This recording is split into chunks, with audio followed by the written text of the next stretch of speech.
আমি সত্যি সত্যি প্রেগনেন্ট, আর আমার গর্ভের সন্তান তোমার। জানবা কেমনে? তোমার নিজের ঘরের সন্তান হইলে না তুমি জানতা? তোমার তো নিজের সন্তান নেই, তুমি জানো না? মানে খুব সহজ, মানে খুব সহজ। তার পেটে যে বাচ্চাটা আছে সেই বাচ্চাটার বাপ অন্য কেউ, তুমি না। হ্যাঁ,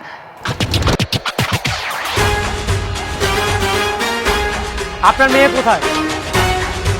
এবার কি অনিক তাহলে মেঘলাকে ডিভোর্স দিয়ে দিবে? আর গরিব ঘরের রাজপুত্র 17 নম্বর এপিসোডে কি হতে চলেছে? আর গরিব ঘরের রাজপুত্র 17 নম্বর এপিসোড কবে আসবে? আর কি করলে সবার আগে দেখতে পারবেন? এমন সকল প্রশ্নের উত্তর নিয়ে আজকে হাজির হয়েছি। সো ভিউয়ার্স, ভিডিওটা না টেনে সম্পূর্ণ ভিডিও দেখুন। আমরা গত পর্বে দেখতে পাই মেঘলার গর্ভে অনিকের সন্তান, কিন্তু এদিকে অনিক বুঝলেও অনিকের চাচা চাচি সন্তানটিকে নষ্ট করার জন্য অনিককে গিয়ে ভুল বুঝাবে, বলবে এটি তোমার সন্তান না। আর মেঘলা বিভিন্ন হোটেলে গিয়ে খারাপ কাজ করে, যার পাপের বোঝা তোমার বইতে হবে, এমন বাজে মন্তব্য তার চাচা চাচি অনিককে দেয়। এবং আমরা নেক্সট পর্বে দেখতে পারবো অনিক সরাসরি মেঘলার কাছে যাবে এবং মেঘলাকে গিয়ে মিথ্যা অপবাদ দিয়ে ডিভোর্স দেওয়ার জন্য বলবে। এদিকে মেঘলা অনিককে অপমান করে বাড়ি থেকে বের করে দিবে আর বলবে হ্যাঁ আমিও তোমাকে ডিভোর্স দিয়ে দিব।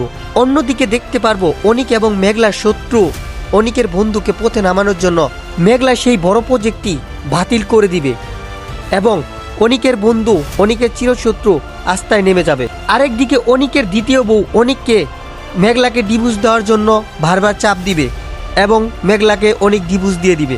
অন্যদিকে অনিকের বন্ধু অর্থাৎ অনিকের চিরশত্রু মাঠে নামবে অনিক এবং মেঘলার ক্ষতি করার জন্য, সাথে অনিকের চাচা চাচি এবং অনিকের চাচাতো বোন তো থাকবেই। তো ভিউয়ার্স, সব মিলিয়ে কিন্তু গরিব ঘরের রাজপুত্র 17 নম্বর এপিসোড একদম ফাটাফাটি হতে চলেছে। এখন জানিয়ে দিব 17 নম্বর এপিসোডটি কবে আসতে চলেছে। 17 নম্বর এপিসোডটি আসবে 18 এপ্রিল শনিবার দুপুর 12টায় দেখতে পারবেন 17 নম্বর এপিসোড। তো আমার মতো কে কে 17 নম্বর এপিসোডের জন্য ওয়েট করছেন অবশ্যই কমেন্ট করে জানাবেন এবং বিভিন্ন অজানা তথ্য জানতে এই চ্যানেলটি সাবস্ক্রাইব করে রাখুন এবং ভিডিওটি ভালো লাগলে অবশ্যই একটি কমেন্ট করে লাইক করে পাশে থাকবেন। ধন্যবাদ সবাইকে।